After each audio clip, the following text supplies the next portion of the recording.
Masejet Baba Batra Daf Kuf Ain Vav. Este Daf es el último del Masejet. Con esto vamos a hacer el Siyum. Vamos a empezar, Rabotai, en la página anterior, donde nos quedamos en la clase anterior, en la Gemara. Kuf Ain He Amud Bet, donde dice Gemara. Hoy tenemos tres temas principales. El tema 1 va a ser Shiebud Nehasim.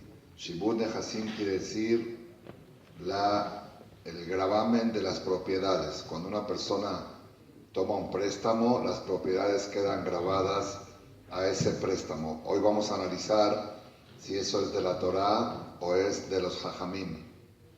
Que cuando una persona presta dinero, automáticamente los bienes del deudor quedan grabados y embargados.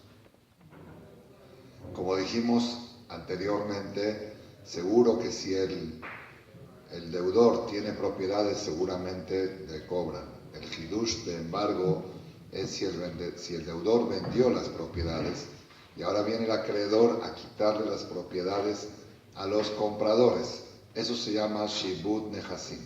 El deudor va y le quita las propiedades, el acreedor va y le quita las propiedades a los compradores del deudor, que compraron la propiedad. Eso se llama Shibud Nehasim.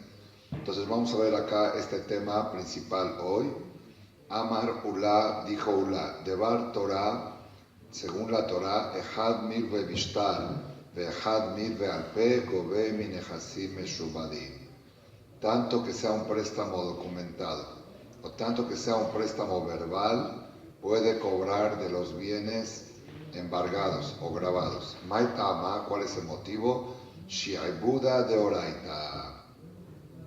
Cuando una persona le presta algo al otro, automáticamente él compró el derecho sobre esas propiedades. El gravamen que se pone en las propiedades es un concepto de la Torá. No hay diferencia si el préstamo fue un préstamo verbal o un préstamo oral. Ve'ela mata mamru milve alpe eno govela minehasim benojorim. La pregunta es ¿por qué todos sabemos que un préstamo oral, un préstamo que no fue documentado, no puede cobrar de los compradores? Mishum peseda de lekujot, porque entonces se va a echar a perder el mercado. Nadie va a querer comprar una propiedad, porque mañana va a venir el acreedor del vendedor y le va a quitar la propiedad comprada. Entonces va a ser un caos en el mercado de bienes raíces. Por ese motivo Rabbanán dijeron que un préstamo verbal no puede cobrarse de las propiedades vendidas. Pregunta la Gemara Yahimil Bevishtar Name. Entonces, ¿por qué los préstamos documentados sí se puede cobrar de los compradores? Igual va a haber un caos en el mercado de bienes raíces. Contesta la Gemara, Hatam inu ninu de afsidu anafshayu. Cuando hay un préstamo documentado, generalmente se corre la voz. Toda cosa que se hace notarial, toda cosa que se hace ante testigos y ante betín, ante como debe ser un documento, eso hace que se corra la voz. Entonces los compradores de las propiedades tienen que estar al pendiente. Si vas a comprar una propiedad y tú sabes que el señor tiene documentos por pagar, estás corriendo un riesgo. Tienes que protegerte. Ya habíamos estudiado en otras ocasiones que hay manera de protegerse. ¿Cómo? El comprador le dice al vendedor, tú me vendes esta propiedad, pero quiero que me firmes Achrayut Nehasim. ¿Qué es Achrayut? Si me la llegan a quitar algún acreedor, tú me respondes por mi dinero. Entonces el comprador tiene que protegerse. Eso es cuando es un préstamo documentado. Pero cuando es un préstamo verbal que no se corre la voz, como no es difundida la voz de que aquí hay un préstamo, el comprador no puede saber. Y por protección de los mercados de bienes raíces, Jajamim dijeron que los préstamos verbales no pueden cobrarse de bienes embargados.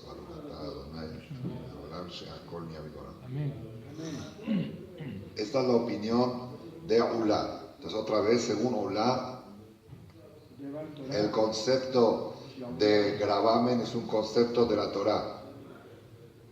Automáticamente, cuando una persona tiene una deuda, automáticamente sus propiedades quedan embargadas.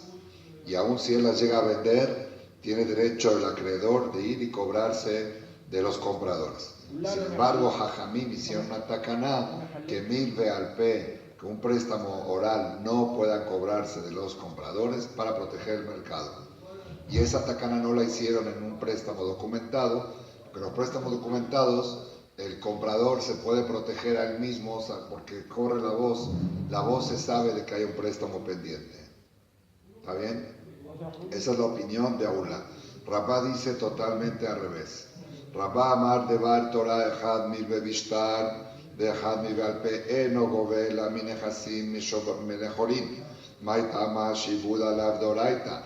Según la Torah no existe el concepto de bienes grabados. Si yo tengo una propiedad y la vendí, no puede venir el acreedor y cobrarse al comprador. Eso no existe de la Torah. Shibud alav doraita. El concepto del embargo de las propiedades no es de la Torah. Entonces, ¿por qué hoy en día sabemos que sí puede venir el acreedor y quitarle la propiedad al comprador? Umata mamru mirre bishtar gove minechasim meshubadim kede shelotin ol delet bifnelo vi. Esto es para proteger el mercado de los prestamistas, para que la persona pueda tener acceso a préstamos. Si los prestadores van a saber que pueden cobrarse de todas las propiedades aunque sean vendidas, eso les va a dar más confianza en prestar. Y al darle más confianza en prestar, le da más posibilidades a la gente de conseguir préstamos. Entonces, según la primera opinión, es una takaná para proteger el mercado de los compradores.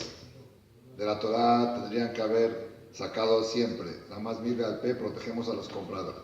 Según esta segunda opinión, la de Rabá, al revés, nadie tiene derecho a quitarle a los compradores nada.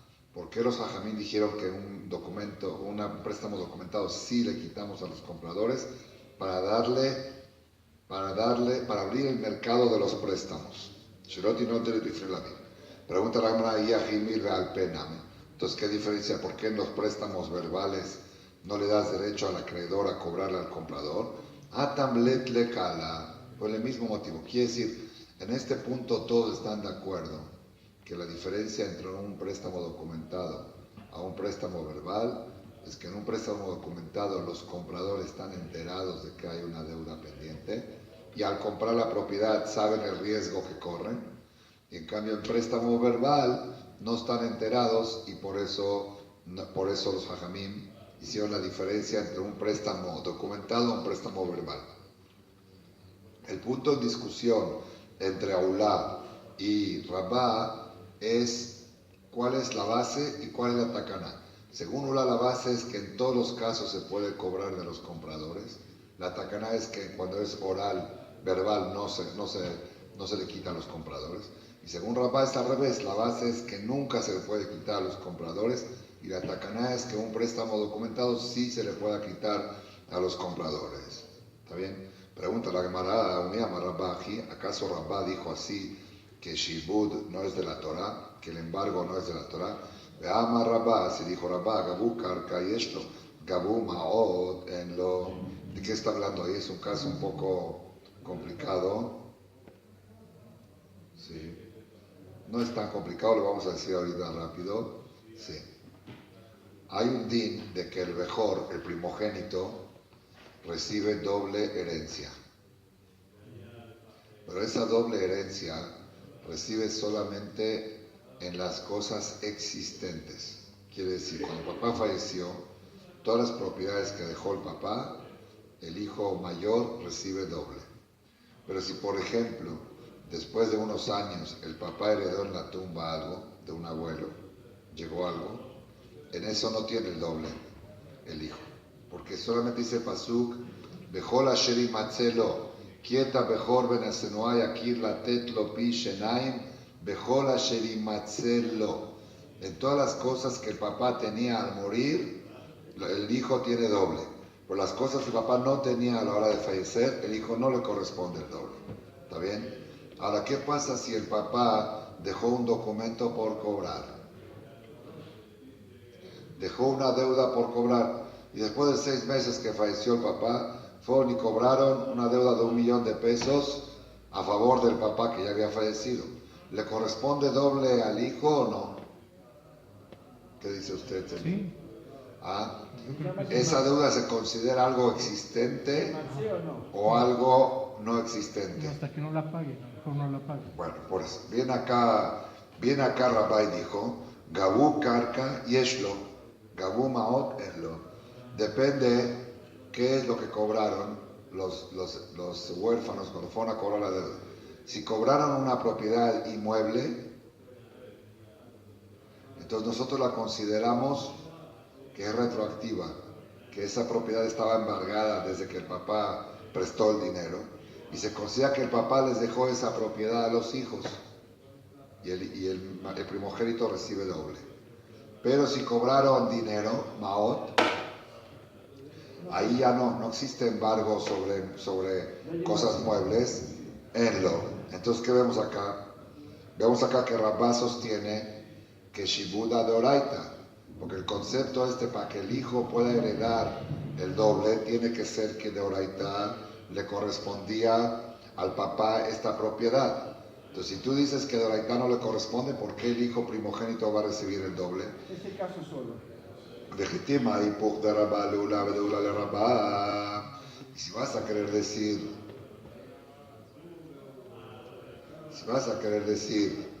de que vamos a voltear las opiniones, lo que dijo Rabá se lo vamos a pasar a Ulá, y lo que dijo Ulá vamos a pasárselo a Rabá acá en el caso de Shibuda de Oraita, que Rabá es el que dijo que el Shibud es de Oraita y Ulá es el que dijo que el Shibud no es de Oraita. No es cierto. De Amar Ulá, vamos a reforzar que Ulá es el que dice que es de Oraita. De Bar Torah Baal Job Dine Beziborit.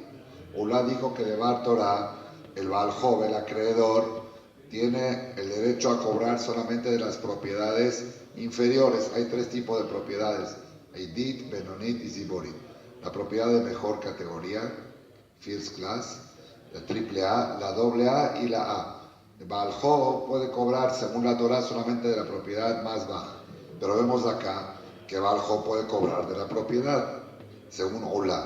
Entonces vemos a fuerzas que Ulá es el que sostiene que Shibuda de Oraita, y Rabá es el que sostiene que Shibuda Lav de Oraita. Entonces vuelve la pregunta: si Shibuda Lav de Oraita, ¿por qué el primogénito recibe doble cuando cobraron una propiedad? Cuando los huérfanos cobraron una propiedad en una deuda que dejó el papá, si decimos que Shibuda Lav de Oraita, esa cobranza es una cobranza de ahora en adelante, no es retroactiva. Si decimos que Shibuda de Oraita, desde el momento que el papá prestó el dinero, ya tuvo una adquisición en esta propiedad, y se considera que el papá le dejó a los hijos esta propiedad, aunque todavía no está cobrada. Pero si Shibuda Lav de Oraita es una cosa que no existía cuando falleció el papá, fueron a cobrar, es una cosa nueva. Entonces, ¿por qué el hijo va a recibir el doble? Contesta la Gemara: Ela Rabata Amad el Nema Arba Kaamar Velelos Virale. Eso que Rabá dijo allá en la herencia del primogénito, que si heredó, no. Rabá mismo no está de acuerdo con eso. Según Rabá, aunque los hijos hayan cobrado una propiedad inmueble, el primogénito no le corresponde el doble. ¿Por qué? Porque esa propiedad no existía cuando falleció el papá. Porque Shibuda Lav de Oraita, el Shibud, el derecho que tenía el papá sobre esta propiedad, no es de la Torah. Y si no es de la Torah, entonces el papá no dejó ninguna propiedad. Y lo que dijo Rabá, que si cobraron una propiedad inmueble, el primogénito sí recibe doble, eso va según Beneres Israel, Tama Divnema Arbaka Amar, Vele los Virale. ¿Está bien? Entonces, perdón. Entonces volvemos al tema principal, la discusión de Ulá y Rabá, si Shibuda de Oraita o Shibuda Lav de Oraita. Ulá sostiene que el embargo, el derecho del acreedor a embargar las propiedades es un derecho de la Torá. En todos los casos, nada más que Miga al Rabanán le quitaron ese derecho para proteger el mercado de compradores. Y según Rabá, ese derecho no existe de la Torá. La persona que presta dinero no tiene ningún derecho en las propiedades del deudor. Ese derecho se lo dieron los hajamim para proteger al mercado de préstamos, para que la gente acepte prestar dinero sabiendo que puede cobrarse de las propiedades. Ahora vamos a continuar y ver que Rabu Shmuel entraron en esta discusión también. Rabu Shmuel, Rabbi Shemuel, que siempre eran contrincantes, en este caso se pusieron de acuerdo. Rabbi Shemuel siempre discuten, ¿verdad o no? May Mabe, Rab Amar, Mabe ze Adam, Shmuel Amar, Mabe ze Hashem. Estudiaste en Babakama, Dafbet, Ashor, Abora, Mabe. Bueno, Rabbi Shemuel siempre discuten. Acá se pusieron de acuerdo. Rabbi Shemuel de Ambre Tarbayu, Milve Alpe, Eno Gobe, Lomina Yoshim, Lomina Lekujot. Un préstamo verbal que no está documentado no puede cobrar ni de los herederos, si falleció el deudor, ni de los compradores. Maita Ama, Shiaibuda Lav de Oraita, porque Shibud no es de la Torah. Rabbi Yohanan, Berashom, Ben Lakish, que también siempre discuten. Lakish y Rabbi Yohanan, aquí se pusieron de acuerdo. De Ambre Tarbayu, Milve Alpe, Gobe Mina Yoshim, Ube Mina Lekujot. Puede cobrar de los herederos y de los compradores. Maita Ama, Shiai Buda Doraita. Pero acá hay un hidush grande. Acá hay un hidush grande que según Rabbi Yohanan, Afilu Midrabanan tiene derecho a cobrar. Rabanán no quitaron el derecho. Shibudá Doraita, el acreedor, tiene derecho sobre todas las propiedades del deudor. Y aunque el deudor las haya vendido, va el acreedor y se las quita a los compradores. Y aunque el préstamo haya sido verbal, no sostiene la tacaná de Rabanán que para proteger el mercado de los compradores le quitamos el derecho al Mirve Alpe. No, el derecho es vigente también en Mirve Alpe. ¿Está bien? Metive, preguntaron contra, creo que la pregunta es contra Rabbi Shemuel, ¿sí? No, pero la pregunta es contra Rabbi Shemuel, que dijeron que Shibuda Lav Doraita, Metive a Jofer, Borbishut Rabbi Menafal Alav Shor, Bearago, Patur, Velo de la Shimmet, Shor, Yosef, Alabor, Jaibim, Shalem, Shor, Lebealav. Una persona que estaba excavando un pozo en Reshut Arabim, ¿sí?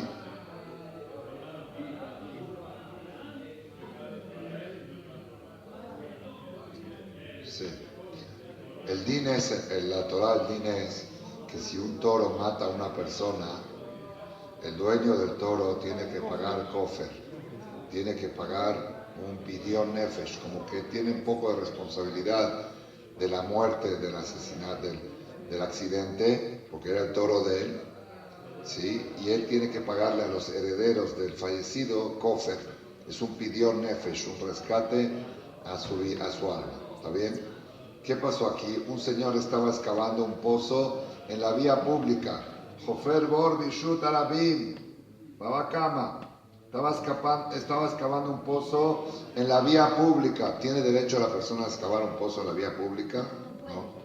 Mientras estaba excavando, se cayó un toro y mató al que estaba excavando. ¿El dueño del toro paga kofer o no paga kofer? Patur.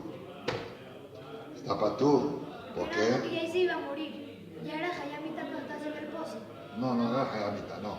Es que acaba un pozo no es Hayamita. Él mismo hizo que Shia Claro, exactamente. Tú creaste la causa del accidente. O sea, por ti se Si fuera que el toro te corneó en la calle, el dueño tiene que pagar kofer.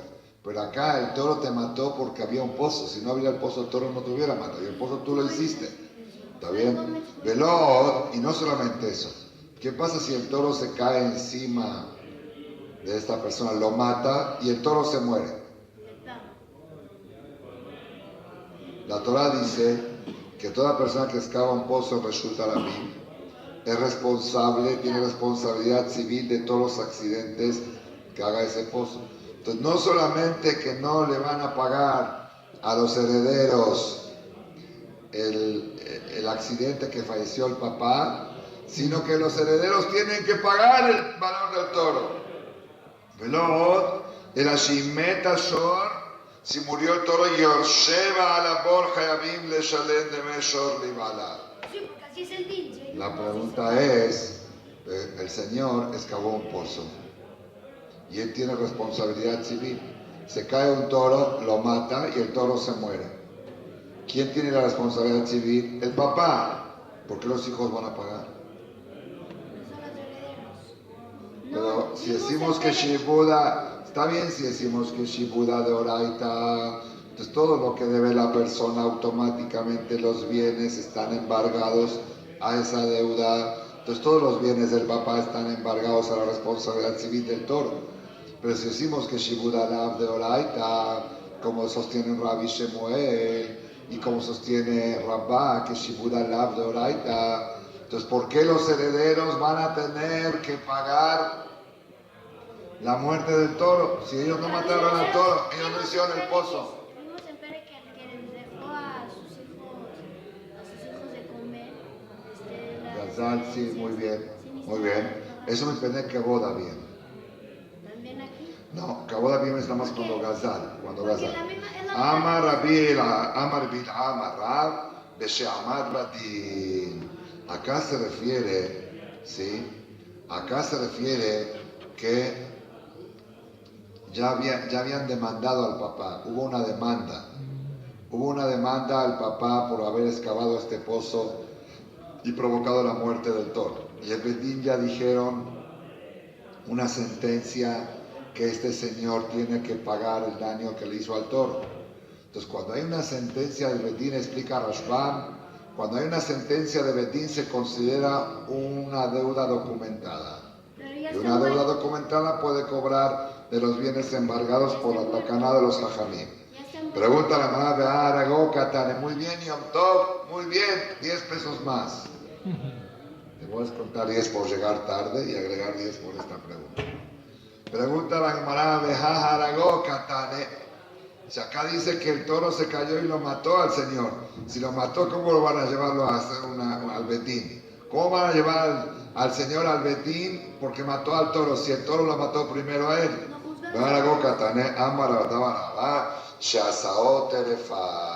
Acá se refiere, impresionante, el toro se cayó encima de esta persona y le hizo una herida mortal, pero no lo mató.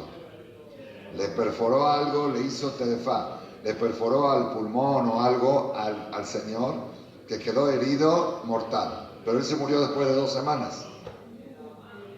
Eso quiere decir algo. Entonces, en realidad normalmente cuando un toro cornea a alguien y le hace un hoyo en el pulmón, se considera que lo mató y tiene que pagar cofer. En este caso no paga cofer porque él tuvo la culpa. Pero como todavía está vivo el señor, alcanzaban a llevarlo al Betín, a demandarlo por haber provocado la muerte del toro. ¿Entendieron cómo está? Ya está muerto. Como que vemos que si mató una terefa ya no vale ¿Y nada. cuál es tu pregunta? ¿Cómo pueden hacerle un din Torah a una persona terefá? ¿Sí? No, no tiene que dar calor para hacerle un bendito. Pregunta la Gemara, veama Rav Nachman, si dijo Rav Nachman, Tane Tana Met Ukvaro Atam, ¿sí? Si está escrito que ahí el caso que se cayó el toro encima de la persona, se refiere que lo aplastó y lo enterró abajo de la tierra. El toro enterró a la persona abajo de la tierra y así se murió. Entonces quiere decir que se murió de inmediato, no después de 2 semanas, como yo dije antes. Contesta la Gemara, un caso rarísimo. Atam Diyatve Dayanea Puma de Vera Vejiegu. Se refiere que había Dayanim, había jueces ahí presentes en el lugar del accidente. Estaban presentes por casualidad. Y a la hora que cayó el toro, el Señor todavía estaba respirando. Y le dijeron, Señor, te están demandando que tú provocaste la muerte de este toro y te vamos a obligar a que pagues. Damos una sentencia que tú tienes que pagar, pero me estoy muriendo. Estás muriendo es otra cosa, tú tienes que pagar. Entonces, como ya el Betín sentenciaron que tiene que pagar, se considera una deuda documentada. Y una deuda documentada se puede cobrar de 2 herederos. Vamos ahora al DAF de hoy, que es el último DAF de Masejet Baba Batra. Vamos a terminar el Masejet Bezrat Hashem hoy, junto con todo Am Israel. Decenas de miles de Yehudim en el mundo hoy están terminando el Masejet más largo del Talmud. Masejet Baba Batra, 176 hojas, igual que el salmo más largo de Teilim, 176 pesukim. Uf Yutet. Y la perashá más larga de la Torah, 176 pesukim, perashat Naso. Amar Rapapá, dijo Rapapá, Ilgeta, la alajá queda, Milve alpe, gove mina yorshin, veno gove mina lekujot. Aquí Rapapá hizo una peshara, algo un poco entre medio. Milve alpe, un préstamo verbal que no está documentado, puede cobrar de los herederos. De los compradores no puede cobrar, porque de los compradores no, porque echa a perder el mercado de bienes raíces, porque los compradores no están enterados que había aquí un préstamo. Como era un préstamo no documentado, no están enterados. Pero los yorshim, los herederos, no hay ningún mercado. No perjudicas a ningún mercado. Por eso, gove mina yorshim, veno gove mina al cojot.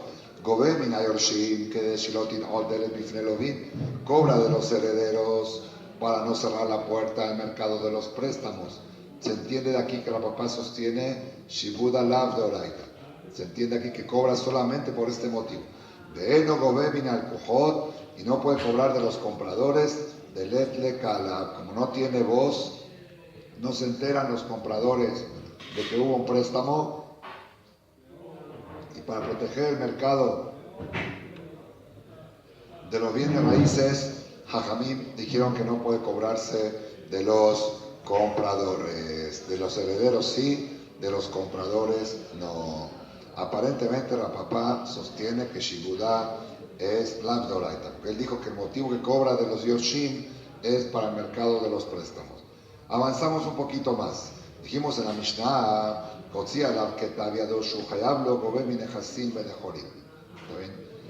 hay dos tipos de documentos. Hay un documento, el documento normal, un préstamo documentado.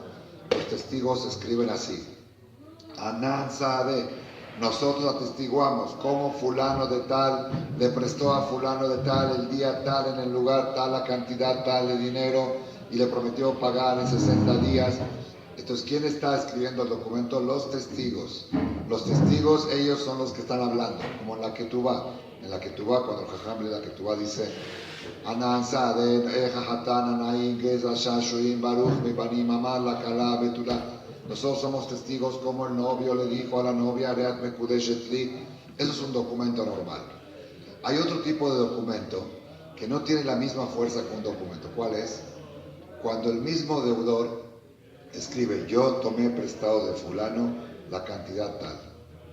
No firma ningún testigo, solamente el manuscrito de él se lo entrega al otro. Entonces eso es como una prueba de que hubo aquí un préstamo. Pero no se considera una deuda notariada, no se considera una deuda documentada, no tiene la misma fuerza. ¿Entendieron la diferencia? Se llama Ketaviado. Es solamente una prueba, es como un testimonio. Ese papel vale como un testigo, como si fuera que hay dos testigos que hubo un préstamo, pero no se considera una deuda notariada. Eso lo estudiamos en la Mishnah, y por lo tanto, como no es notariada, no tiene derecho a cobrar de los bienes embargados. Se considera como una deuda verbal y no le puede cobrar a los compradores, no le puede quitar la propiedad a los compradores, porque eso no tiene voz, no se corre la voz. Está escrita pero no notariada, vamos a llamarlo así. Y por eso no se corre la voz, y como no se corre la voz, los compradores no pueden saber que hay una deuda y no se pueden cuidar. Le preguntó Rabba Natan Rabbi Yohanan, ¿qué pasa si este escrito que escribió el deudor, yo le debo a fulano tanto, ese le hicieron una certificación de firma en el Betín? El Betín escribe: nosotros vimos este papel y reconocimos que es el manuscrito de fulano y es la firma de fulano que le debe a Mengano. Entonces tiene como ya se convierte en un documento notariado, ya subió de categoría. Hasta ahora era un papel que se escribió entre dos personas, ahora este papel ya llegó al tribunal, ya llegó a la notaría, y la notaría le dio un certificado de firma. ¿De quién? Del deudor al acreedor, no de testigos. ¿Eso se corre la voz o no se corre la voz? ¿Tiene fuerza de un documento, de un préstamo documentado, y puede cobrarse de los compradores o no? Amarle le contestó a él: Afalpi shochzak taviado bebetin eno govela minejasim benejorim. No tiene la misma fuerza. aunque el documento llegó a manos de la notaría, y la notaría certificaron la firma de quién, del deudor hacia el acreedor, no tiene la fuerza de una deuda notariada. Deuda notariada es cuando los testigos escriben, nosotros atestiguamos cómo fulano le prestó a Mengan. Meti la Mebarhamá, preguntó la Mebarhamá, Shloshá Gitín Pesulim, Veim dice Tablat Kasher. Hay tres tipos de divorcios de Gitín que son Pesulim, Miderabanán, pero Bediabad, si la mujer se casó con otro hombre, el hijo no es mamzer. Por ser que Midoraita el divorcio es válido, no se considera adulterio. De Rabanán no puede la mujer casarse hasta que le hagan un nuevo get, pero Bediabad, si la mujer se casó, el hijo no es mamzer. ¿Cuáles son estos tres? Velo en Katab Ichtav Yado Ben Alabedim. El Señor escribió, yo, fulano de tal, divorcio a mi mujer, fulana de tal. Es un texto no de documento, es un texto personal, no como los testigos que firman. Y no hay testigos, ahí ese get es válido, pero Miderabanan dijeron que no lo usen. Segundo, Yesh Alabedim Ben Bosman, hay testigos pero no tiene fecha. Tercero, Yesh Bosman Ben Boela Edehad, tiene fecha pero hay un solo testigo, Arelu Shlosha Gitin Pesulim, son tres Gitin que son Pesulim de Rabanan, Benise Tablat Kasher. Si se casó, es Bediabad, el hijo no es mamzer. Rabbi Elazar Omer, Rabbi Elazar dice, Afalpi she'en ala edim, ela shenatanó la bifnei edim, kasher. Aunque no haya testigos firmados en el get, Rabbi Elazar sostiene, ya lo estudiamos esto muchas veces, en toda la Torah sostiene Rabbi Elazar que lo principal de un documento no es la firma de los testigos, sino la entrega del documento de manos del hombre a la mujer o del deudor al acreedor en presencia de dos testigos. Los testigos dicen, nosotros somos testigos como fulano le dio el divorcio a su mujer, pero no tienen que firmar eso en el documento, se tienen que presenciar la entrega del get. Así se la vida da. Y también puede cobrar la mujer, no la mujer, el que es portador de un documento así, que no tiene firma de testigos, puede cobrar de bienes embargados. Entonces, ¿qué vemos? Vemos que Ktaviado puede cobrar de bienes embargados. ¿Cómo tú dices que no puede cobrar? Sí. ¿Por qué? Porque los testigos vieron la entrega de este documento. El hecho de que los testigos estuvieron presentes en la entrega del documento se considera como si fuera una deuda notariada. Entonces, con más razón, si el Betín certificaron la firma, se tendría que considerar como una deuda notariada. Contesta la Gemara, Shane Atam de Mishad Ketibau de Shabet Nafshe. Dice, es diferente allá. ¿Por qué? Porque allá desde un principio, cuando él escribió el documento, lo escribió en plan de documento, no en plan de escrito. Es decir, hay dos formas de certificar algo. Una es, yo te escribo, que yo te debo, y otra es, yo te hago un documento. Según Rabbi Elazar, que lo principal del documento son los testigos presenciales y no los testigos firmantes, entonces ahí va a depender a la hora de escribir este texto con qué intención se escribió. Si se escribió con intención de entregarlo como un manuscrito, ahí no tiene fuerza de cobrar de los bienes embargados, aunque esté certificado la firma ante el Betín. Pero si fue escrito de un principio, con la intención, como documento, con la intención de entregarlo en presencia de dos testigos, eso le da nombre de shetar y puede cobrar de bienes embargados. Bueno, seguimos un poquito más, Rabotay, para acercarnos al Siyum. Estudiamos el último tema que estudiamos en la Mishnah, es el tema que cierra el Masejet Baba Batra, el más largo del Shas. Arev hayotze leahar hitum shetarot. Que si el testigo, el garante, el aval, si el aval firma después de la firma de los testigos, hay un documento, firman los testigos. Si él escribe abajo y yo soy aval, dijimos en la Mishnah que hay mahloket si sirve o no sirve. Areva yotze leahar hitum shetarot gobem min nechasim benechorim. No puede cobrar de bienes embargados. ¿Sí? Dice acá la Gemara, Amar Rab, dijo Rab, Kodem Hitum Shetarot Gobe Minehasim Meshubadim. Otra vez, la deuda está documentada, es un documento normal. El aval firmó en este documento. Ahora va el deudor a cobrarle, el acreedor va a cobrarle al aval, porque el deudor no tiene dinero. Puede cobrarle al aval de los bienes embargados o solamente le puede cobrar de bienes liberados. Esa es la duda. Entonces depende, si la firma del aval es parte del documento, le pueden cobrar al aval de los bienes embargados. Pero si la firma del aval no es parte del documento, ¿cómo sé si es parte del documento o no? Si el aval firmó antes que los testigos, es parte del documento. Si el aval firmó después de los testigos, entonces el aval ya no es parte del documento. ¿Está bien? Eso es lo que dijo la Mishnah. Amar Rab, dijo Rab, Kodem Hitum Shetarot Gobe Minehasim Meshubadim. Si el aval está firmado antes de la firma de los testigos, se considera que es parte del documento y puede cobrarle al aval de los bienes embargados, de los bienes que el aval vendió. Leahar Hitum Shetarot. Pero si el aval está firmado después de la firma de los testigos, Gobe Minehasim Benejorim, solamente puede cobrarle al aval de los bienes disponibles, no de los bienes que vendió. Zimnin Amar Rab, a veces dijo Rab, Afilu Kodem Hitum Shetarot Eno Gobe la Minehasim Benejorim. En otra ocasión dijo Rab que aunque el aval esté firmado antes de la firma de los testigos, no se considera una deuda documentada. La deuda del aval hacia el acreedor no se considera documentada. Kashia de Rab, es una contradicción de Rab contra Rab, está impresionante. Contesta la mala Kashia.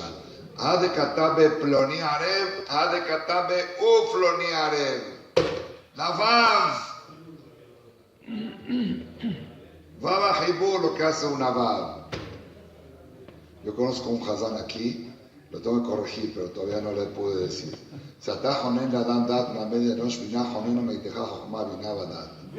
Faltó la vav.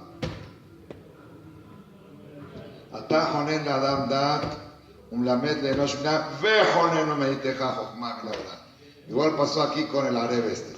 Si dice, fulano le prestó a fulano y fulano son los garantes.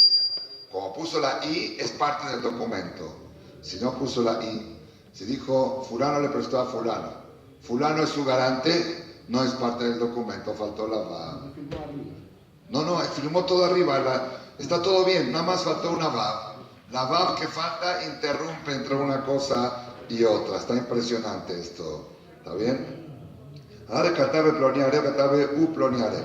Pero Rabbi Yohanan Amar, y Rabbi Yohanan dijo, ehadze vehadze, Eno Gobe Ela Minehasim Benejorim Ve'af Agab de Katabe Ufloniare.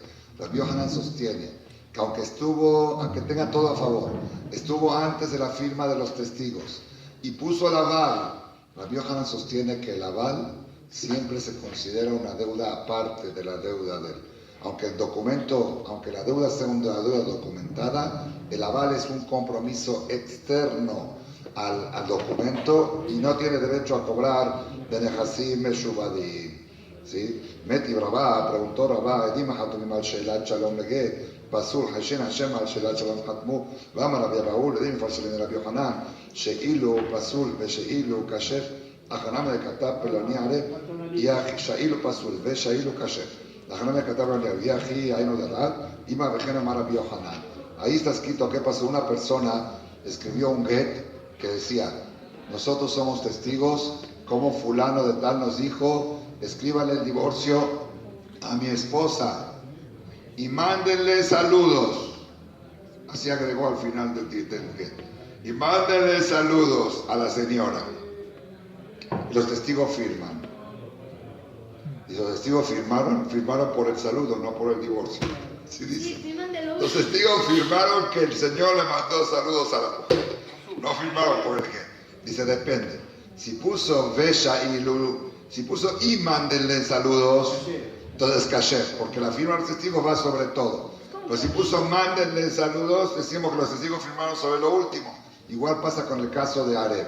Si dijo y fulano es Areb, los testigos firman sobre todo. Si dice fulano es Areb, los testigos firman sobre lo último. Entonces ya Geino de Rab, y entonces al final quedó que Rabbi Yohanan sostiene igual que Rab, que todo depende de la Vav, para que se cuiden mucho cuando leen el Sefer Torah, cuando hacen la tefilá. Uno dice, ¿qué tiene una Vav? Así que es así te hago repetir hoy en algo del que el Melech Yoshev, así de, es del Daf Yomi de hoy. La Vav puede cambiar todo. ¿Está bien? Vamos a dejar esto último para el Siyum que vamos a hacer hoy. Vedat Hashem en todo el mundo. Baruch Adonai Leolam. Amén. Luego les avisamos a qué hora es.